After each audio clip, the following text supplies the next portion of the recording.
Good evening, Jai Hind, and welcome to Khan Global Studies. So I hope I am properly audible and visible to all of you.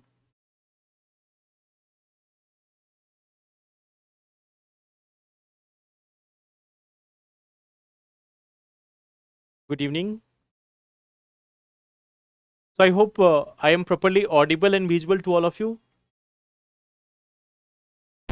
Yes, bilkul majama. I hope all of you are also doing well. So I welcome you all to this session. And in the last session, I have given you this one question. This one question was there for all of you. First part was this, that economic justice as one of the objective of Indian constitution is provided where. So some of you have given the right answer, that is option number B. But some of you have also given answer as A also. So here the correct answer is option number B, the preamble and the directive principles of state policy. That will be the correct answer. Second part is, what is sickle cell anemia? So you all have given a very small answer for this. Like most of the answers were like this, that it is a genetic disorder. It is a genetic disorder. We have to tell a little bit more about this, that what is this genetic disorder, what generally happens there, and how it is being treated, how it is being treated. So that is one thing which you all have to do. See, why I am giving you this, there is one thing. You will find that the objective questions, there are a sort of previous year questions. So I am giving you certain previous year questions for revision. That is part 1. Second thing, I am giving you some more questions to write. Why? It will be like a two-way communication. It is something which is like a two-way communication. So generally I communicate a lot, and the communication from your side is on a very small level. So for having that two-way communication, I am giving you this one question on daily basis. And I want to know like how you write the answers, how you reply to this, are you understanding things or not. So that for that very purpose, I am giving you these questions. So I hope that all of you will be writing this, like the answers, the questions which I am saying. So try to give answers for that, everyone. Okay. Now, the topics which we are going to discuss today, the first topic is about the nuclear bill again. There are certain aspects of it which we are going to see. Then we are going to talk about this one very important article in today's newspaper, that is dark matter. We are going to talk a little bit about this, that what new things have come up with respect to dark matter. Then we are going to talk about the issue of Aravali also, that what's going on in case of Aravalis. In the case of Aravalis, what is going on. And the fourth option, the fourth topic which we are going to discuss is Venezuela. That what crisis is going on in Venezuela, why it is there in the news. So this is the one topic. These are the topics which we will see. And then after we will also see some prelims related questions. The prelims related questions also. Okay. Now let's start with the topics. The questions. So here we have the first question. How many of the following is or are used for calculation of air quality index in India? Carbon dioxide, carbon monoxide, sulfur dioxide, and methane. What is meant by 100% FDI? 100% FDI means a foreign company can invest totally. Like if there is 100 shares of a company, they can purchase the entire 100 share. It means there will be total transfer of the company. Total transfer of the company.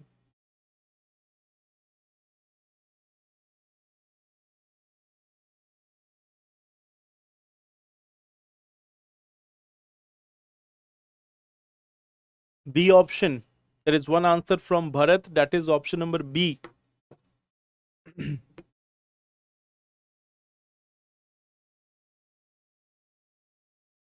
B option and C option. So if we look at this one question, CO2, it is not being used. Methane, it is not being used. Carbon dioxide and sulfur dioxide. They are the two things which are used in the calculation of air quality index in India. Carbon monoxide and sulfur dioxide. So they are the ones which are used. So that's why the correct answer will be option number B, that is only 2. Microplastics are considered as a threat to human life. It is produced from packaging, tire wear, household release, cosmetics, mini and micro industries. So here we have the second question about microplastics.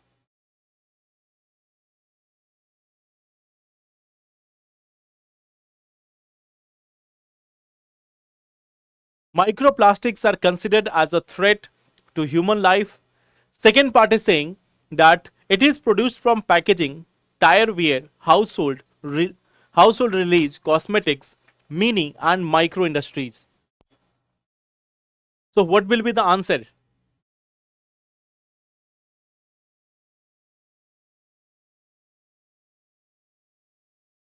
Option number A, option number B.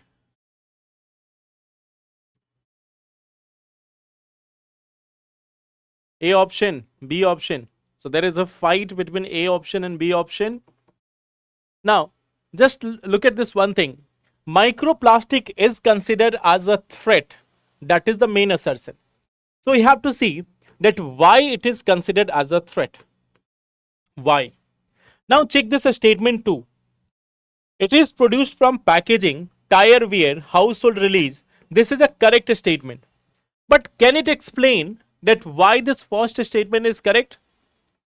Can it explain this one part that why the first statement is correct? If there was a statement like this, that microplastics cause endocrine disruption, it causes respiratory diseases, it can cause various other challenges, so then it would have been correct. And it would have been an explanation also. But here the first statement is one thing, second statement is something entirely different. So that's why the answer is B option. Both statements are correct, but statement 2 does not explain statement 1. Third option. Which of the following statements are correct? Thalassemia is inherited exclusively from the maternal side. Stem cell transplant can provide relief to people suffering from thalassemia.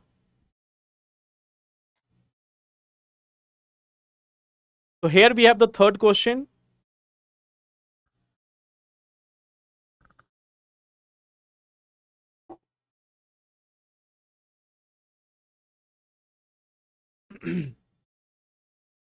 Here we are having the third question with respect to thalassemia.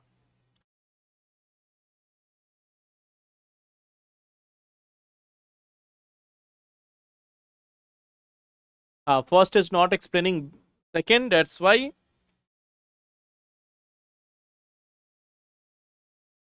B option. D option from Ranjit.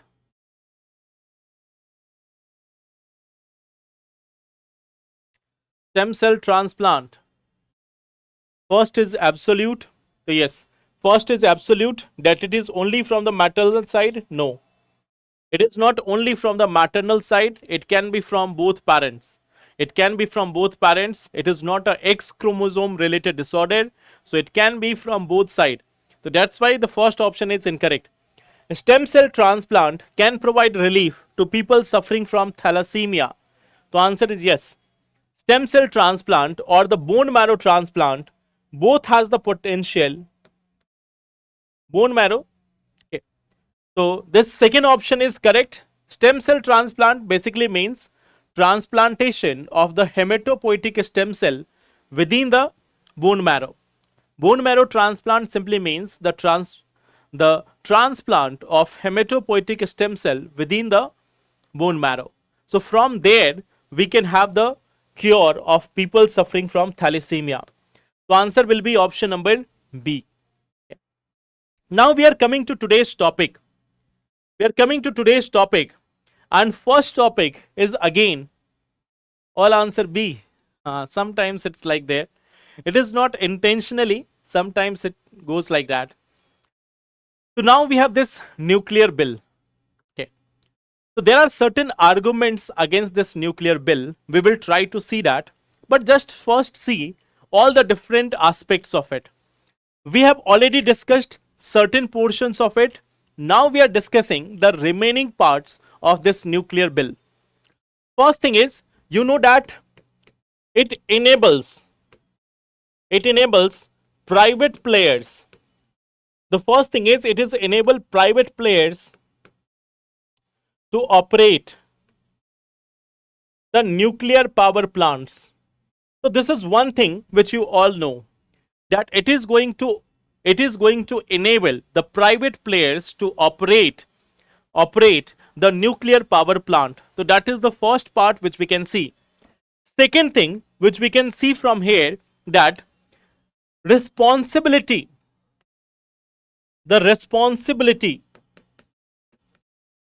of managing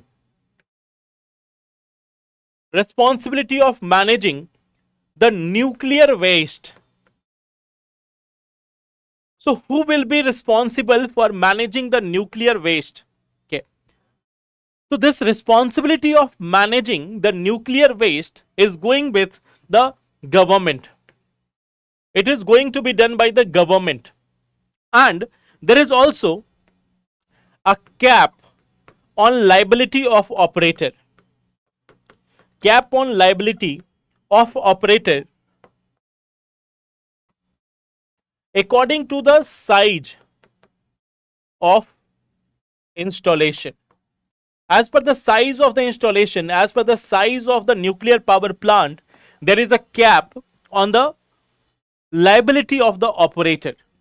So these three things have been done, which we have seen also in the case of Shanti Bill.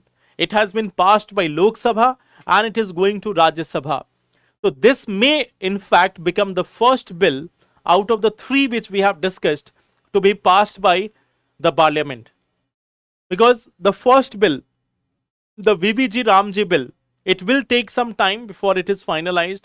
The nuclear bill is already on the way. It has been passed by Lok Sabha and then it might be passed by Rajya Sabha very soon. And then after, it will become the act after President's notification. So this is one bill which might become act very soon. Now, there are certain challenges. And one of the major challenge is about the cap on liability.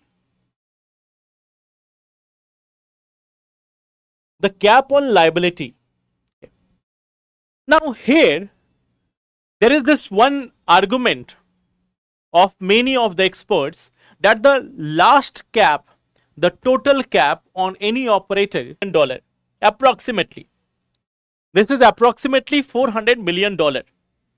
Now, when we are talking about this one thing, that what is the cost of removing the nuclear waste?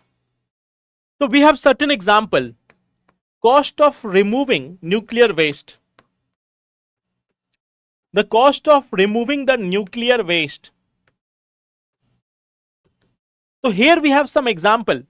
Like when we talk about the Fukushima disaster, Japan. Fukushima, it is approximately $182 billion. When we talk about the Chernobyl, the cost is around $700 billion. And it is still ongoing. That there is a cost of near about $700 billion in managing the Chernobyl incident. At the same time, in the case of Fukushima disaster, the cost of managing it is something around $182 billion. And our total cap stands at just around $400 million. So this is one of the challenge which has been highlighted, that the cap which you have finalized, for the operators is very, very, very low. It is quite very low. It is just 3,000 crore and that is roughly equivalent to $400 million. Now this $400 million is very meager amount. When we talk about the Fukushima disaster recently in Japan, in order to manage the impact of the Fukushima disaster, the total cost was $182 billion. So here the government has one answer. Government says that we are also going to have a nuclear insurance pool. That we will also have a nuclear insurance pool, and from there the money will be used. That we are going to have a nuclear funds, nuclear insurance pool also, and from there we will manage the money. So that is one of the major challenge. Now there is one question: why graded operator liability? That why you have given the different liabilities for different operator? That for small operators you are having a smaller liability, for bigger operators you are having bigger liability. So why it is so? Why there is a graded liability? So it has been to encourage companies to invest in developing small reactors. In order to make small reactors, we have to encourage them. If we tell them that your liability will be 3,000 crore, how they would be investing, how they would be making any plans for developing even a small nuclear power plant in India. So we are having different programs of a smaller nuclear reactors also, a smaller modular reactors also. So keeping that in mind, government says that we are having this graded responsibility, graded operator liability, graded operator liability, just for this part, that for smaller operators there is a smaller liability. Okay.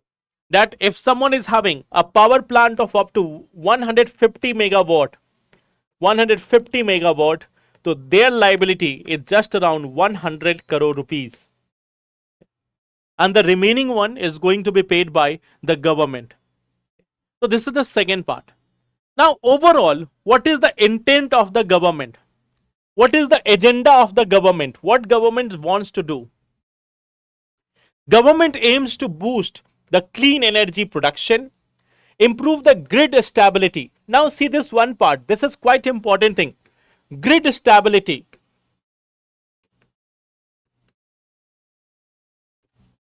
Now think about this. Just look at this one angle. We are already doing good in the solar power plants. We are doing good there. We also have wind energy capacity.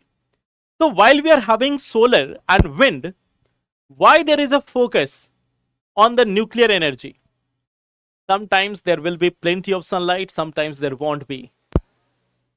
In the same manner, in the case of wind also, there is the liability, there is this reliability issue. There is this reliability issue also in the case of this wind energy. There is a reliability issue also in the case of wind energy. So when we talk about the nuclear, when we are talking about the nuclear, it is highly reliable. This is something which is highly reliable. So it is improving the grid stability. Then we see that move towards the 2070 net zero target, and even scaling up nuclear power to 100 gigawatt from the 8.8 gigawatt right now. Okay. So right now we are having just 8.8 gigawatt of energy from nuclear power plant. We have an aim to reach up to 100 gigawatt of nuclear energy by 2047. So for this very purpose, government has all of a sudden started focusing on nuclear energy. So I hope this is clear. Any doubt?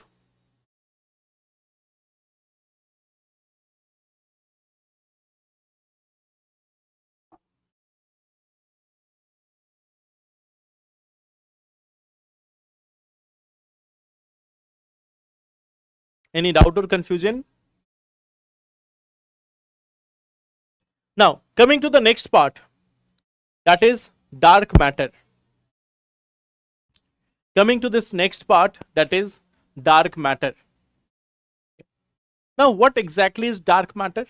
Okay. Why it has been called as dark matter?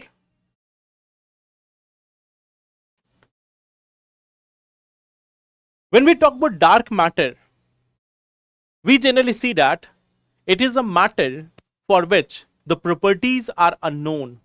Okay. The properties are largely unknown. Properties are largely unknown.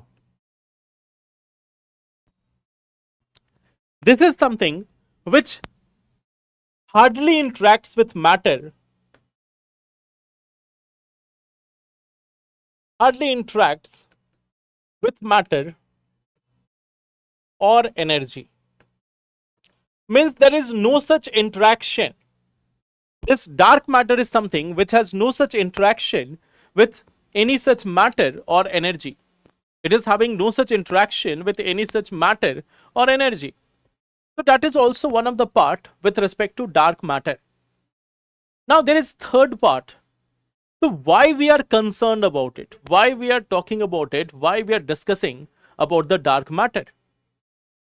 If dark matter is not having any such interaction with the ordinary matter, if it is not reacting with the electromagnetic radiations like the EM waves, here we are talking about the EM waves like light, X-rays, gamma rays. So when there is no such interaction, so why we are discussing about this? Remember one thing, every star which you can think of, every star, every galaxy, every planet which you can assume in the entire universe, like the billions and billions and billions of galaxies and stars which are therein, if you imagine all of them, that entire mass, okay, all the ordinary mass, all the stars, planets, they are just 5% of universe. They are just 5% of universe. 27% of universe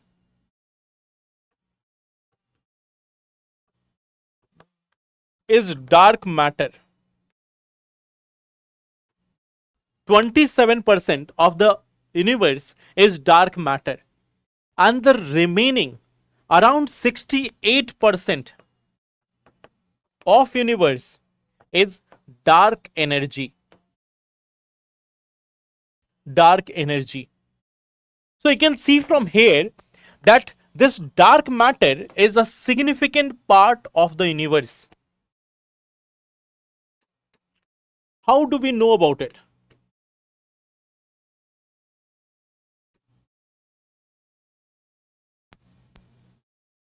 Like, what is the basis of this? What is the basis of this? That how do we assume that there is something called as dark matter? How do we assume this, that there is something called as dark matter? So one of the phenomena which we are using is gravitational lensing. One of the thing which we are using is gravitational lensing.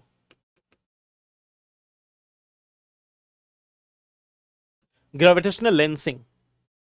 What is gravitational lensing? Bending of light due to very heavy objects. Bending of light due to very heavy objects. So light is affected by gravity. We all know that. UPSC has asked one question on this also. That is light affected by gravity or not? So light is affected by gravity, that we know about. So here we see that light is affected by gravity, and when there are no stars, when there is no anything black hole, then also we see the bending of light. So that bending of light give us a hint that there are certain massive objects in the universe.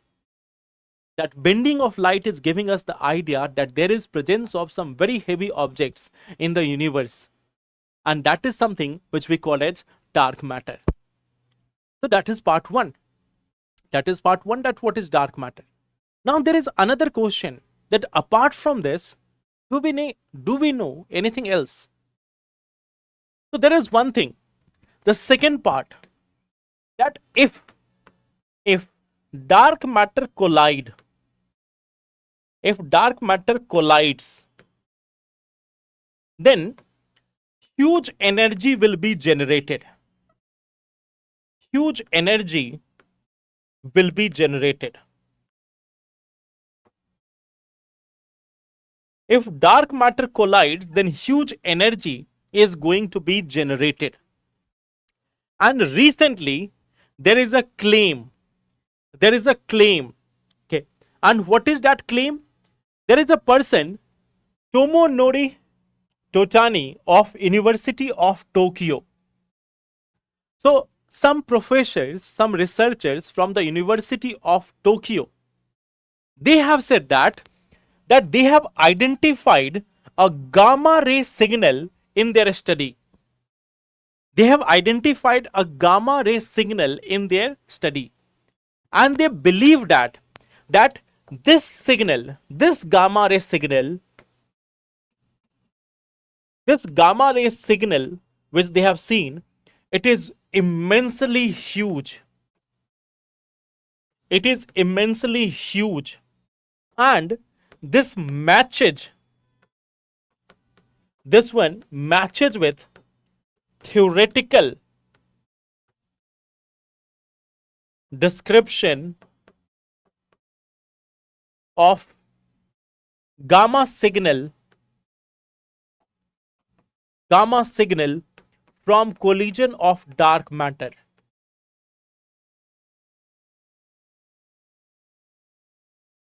So we have observed a gamma signal, a gamma energy.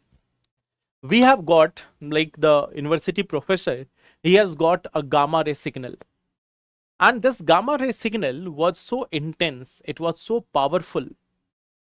It was so much powerful that he is personally believing this part, that this gamma ray signal, it is so much huge that it is resembling the theoretical predictions. There are many theories which are saying that if there is a collision of the dark matter, how much energy is going to be produced. So this energy which has been observed by the professor at University of Tokyo, it closely resembles to the theoretical amount of energy which has been proposed, that if there is a dark matter collision, this might be the energy which might get produced. So it is resembling that, something in the front of the people. When you are keeping something, whenever you are keeping something in the front of the people will keep on ignoring it. They will not notice it. So scientists believe that dark matter is like that. It is always in front of us. It's just that we are not able to see it. It is always in front of us, but we are not able to see.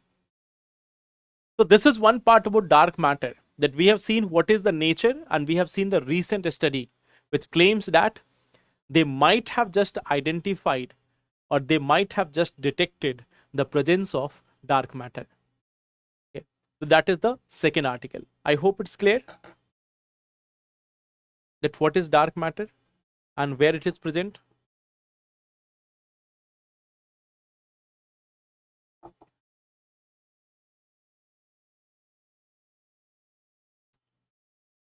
I hope this part is clear, what is dark matter and where it is present.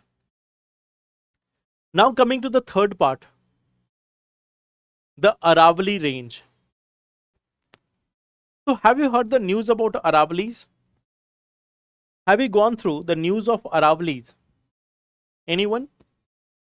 What's happening in Aravali? What is happening there in case of Aravalis? Why it is there in the news from last 1 month? Why it is there in the news? Mining, okay?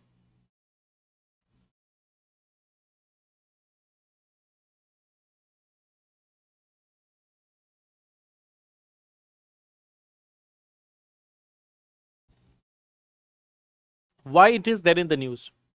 It is there in the news because of its definition.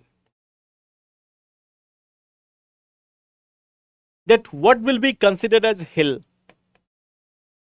What is the definition of a hill? So in case of Aravalis, it has been decided that if an upland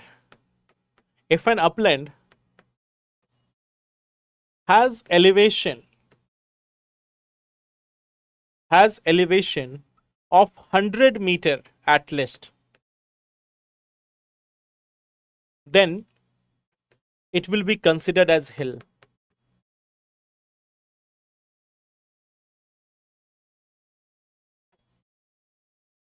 If a if a upland is having if an upland is having an elevation of minimum 100 meter, then only it is going to be considered as a Aravali hill.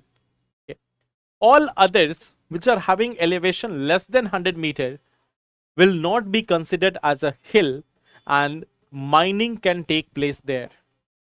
So those areas which are not of height of 100 meter, they are now open for mining, or they can be regulated by the state government in any other manner. Okay. So that is one part. Second thing, in what location we are going to be considering Aravali range. Okay. So when two hills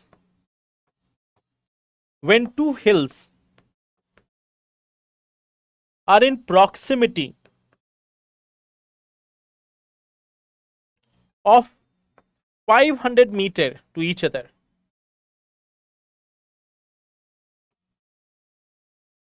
then it will be called as range.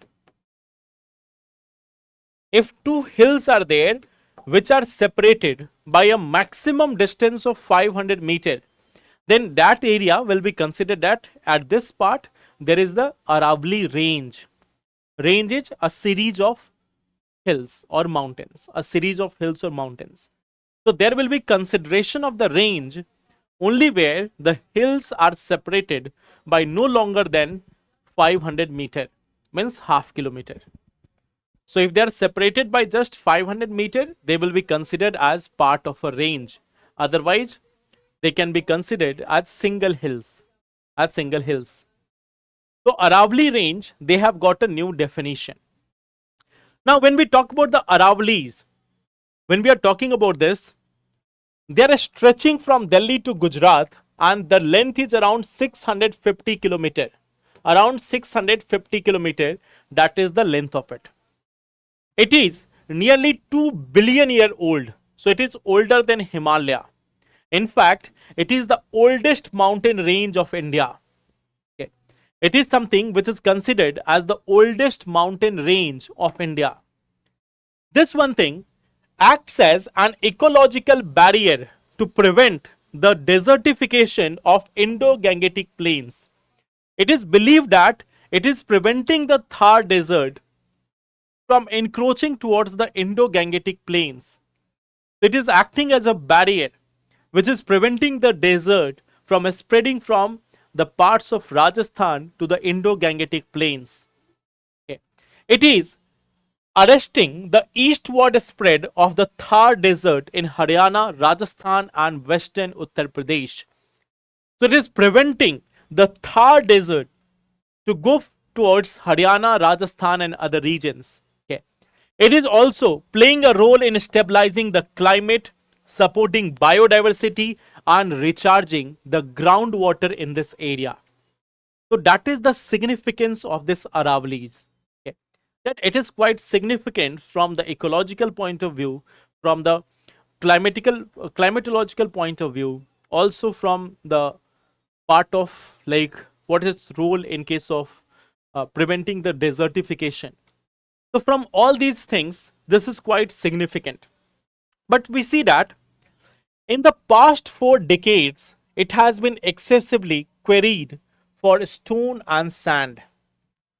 There is huge quarrying in this area for stone and sand.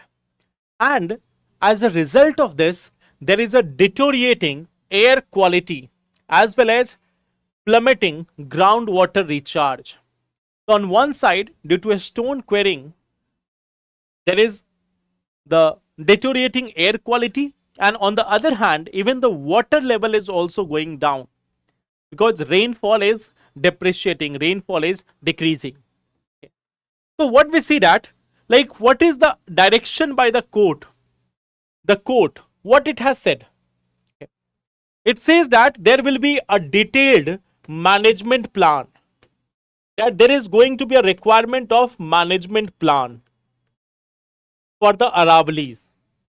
It has said that it has permitted mining. This is something which has permitted mining with regulations. So now many of the environmentalists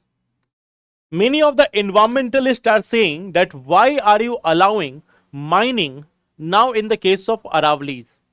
Why are you going to allow the mining in case of Aravalis? It is already deteriorated. It has already gone very much deteriorated. So why is the court allowing the mining again in the area of Aravalis? So the simple answer is, if you ban something outrightly, if you are banning something outrightly, there will be illegal mining and there will be loss of resources also, plus mining will continue in the area. So it says that instead of that, we can go for sustainable mining. That there can be a sustainable mining in this area. Okay. So it says that highly regulated mining may be permitted. Okay. And also it directed to map sensitive habitat and wildlife corridors. So this is one thing which has been said by court with respect to Aravalis. So first of all, the definition of Aravalis has been decided now, that when it will be called as a hill and when it will be called as a range. Plus mining is permitted but regulated. So these are some of the change with respect to Aravalis in the recent times. So people are not very much happy with the decision. There might be a contest about this decision again in the future. But as of now, it has been decided with the consent of union government as well as state governments. So union and state governments, they have in fact given this proposal. Mostly the union government has given this proposal, and the court has gone by that, and now this definition has been accepted. Okay. So that is the third article. Now, Venezuela. So again, we have been missing him for quite some time. That our favorite leader was lesser and lesser in the news. Even though he tried to settle the war between Thailand and Cambodia, but these countries are also not agreeing. They are also saying that no, our war has not been settled. Our war has not been settled by US president. Okay. So our favorite leader is again there in the news. Okay. So what we see this time, why he's there in the news? The Venezuelan government has been declared as a terrorist regime. The Venezuela government has itself been declared as a terrorist regime. Why? Why all of a sudden an entire government has been declared as a terrorist regime? So there is simple reason. Venezuela government is not leaning toward US. This is something which has affiliations to China and Rus. Okay. So they are having, when we talk about the Venezuela, so what we see that they are favoring Russia, China. And this is not the first time. This is not the first time. In the past also, the previous governments of US, they have done these things. Like in 1980s, when we talk about the Panama, in the late 1980s, in case of Panama also, the government of Panama was declared as a drug lord. Like in the case of Venezuelan president also, he has been declared as a drug lord, a terrorist by the US. So in same manner, the Panama's government was also declared to be a terrorist regime. And then US, with its armed forces, has gone for occupying the area and placing someone who can favor US decisions. Like we have seen in case of Syria also. In the case of Syria also, US has placed someone who is favoring US. So in same manner, they want the oil of Venezuela. Why the concern? The concern is all about the oil. Venezuela is rich in oil. Venezuela is quite much rich in the oil reserves. Okay. And US need oil from Venezuela. Venezuela is not giving it. So for this very purpose, now they are so much against Venezuela. So they are all of a sudden concerned about human rights violation in Venezuela. They are saying that in Venezuela there is the government itself is running a drug regime. They have like the president of the Venezuela is running a drug like mafia gang. So this is one thing why they have alleged this. When we talk about Venezuela, it is there in South America. If you look at the neighboring countries, so we have Guyana here. Then we are having Brazil on this side. Here we have Brazil. On this side we were having Guyana, and on this side we are having Colombia. So this is one of the location of Venezuela. This is one of the Venezuela location. The capital city is Caracas. That is the capital of Venezuela. Capital city of Venezuela, that is Caracas. Okay. Recently there was elections in Venezuela, and at that time also we have discussed. So it's not that there is everything good in Venezuela. Venezuela is also having a sort of election commission. That election commission is largely in the control of the Venezuelan government. So there was recently election in case of Venezuela. Now the opposition party in Venezuela says that they have taken the ballot papers from multiple booths, and in those counting, the opposition party was having a grand victory. If there is an independent counting of the ballot papers of Venezuela, the opposition party is winning by a grand margin. Like it is 80:20 ratio. It is not 50-50 or 60-40. 80:20 ratio. So it has been said that the opposition party may be winning the 80% of the seats in Venezuela. But still, the Election Commission of Venezuela has declared the existing president as victorious, and their party has been given the another chance to serve in Venezuela. So they have a rigged election. The person who was the top contender, from the opposition party, he was disqualified from election. He was barred from contesting election, that you cannot contest election. So due to multiple things, Venezuela is there in the crisis. Venezuela in fact has gone through a hyperinflation. The inflation rate was in millions. Venezuela is the one country which has got the inflation rates in millions. So there was hyperinflation in Venezuela also. So there are so many challenges in Venezuela, but right now their biggest challenge is coming from US. In fact, US is planning to take over the Venezuelan government. They might take some ships around the Venezuela. They might be attacking there. They might be asking the Venezuelan government to surrender. What is the interest of US? The oil. Oil in Venezuela. That is the interest of US. Okay. So this is one such country which is there in the news. Now, we are coming towards this prelims specific topic, and in that prelims specific topic, we have this one article only today. Why? This is very crucial article, so we are discussing this in a bit detail. There is one thing called as DigiPin.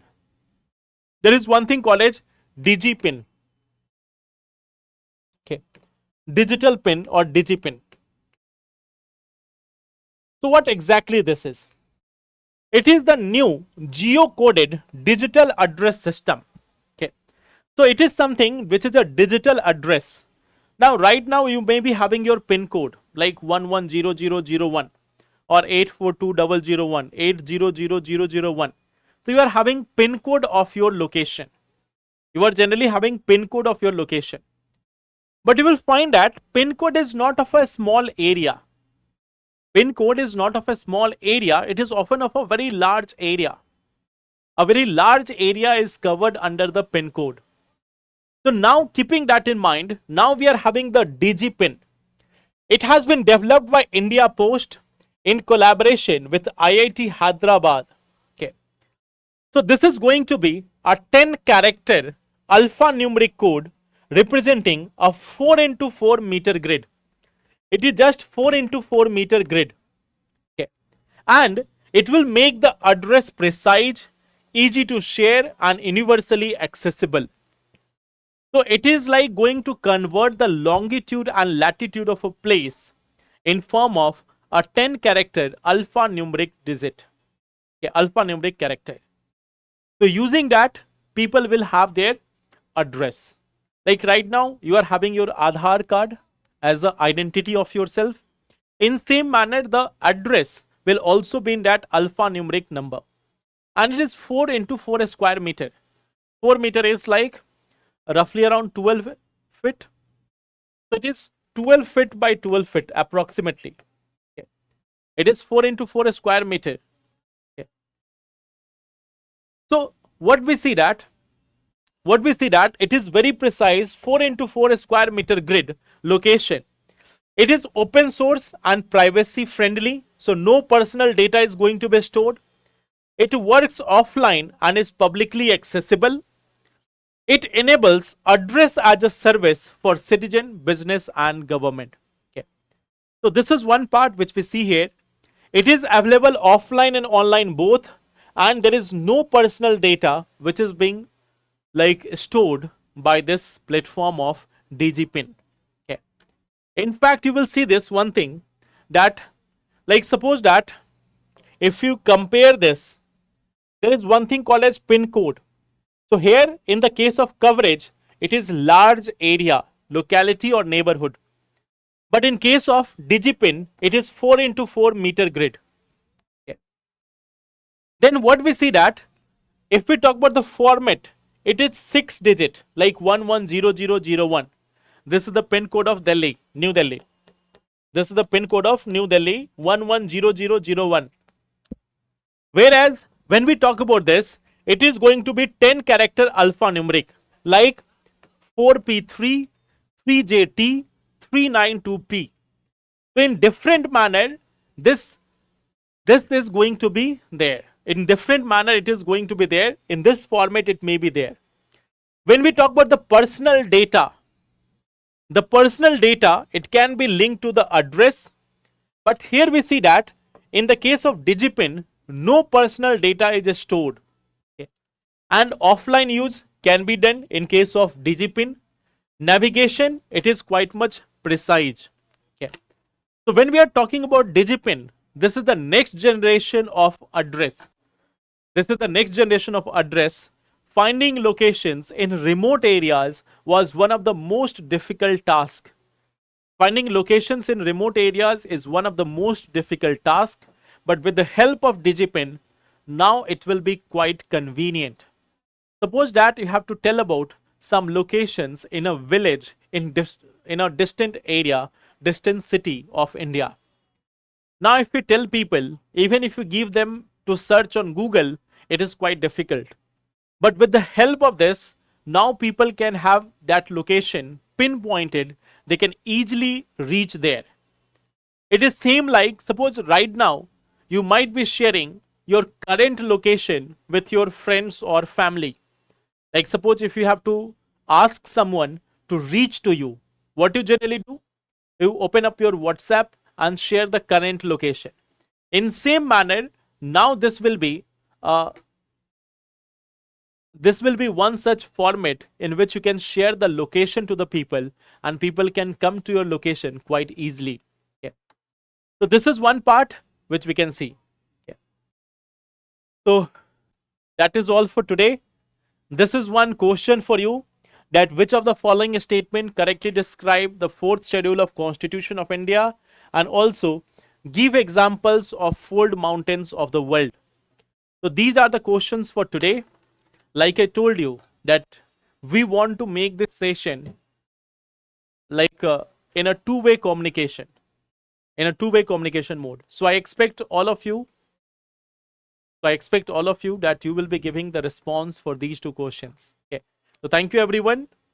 Let's meet in the next session tomorrow and then we will discuss the other topics. Thank you. Take care and all the best. Thank you.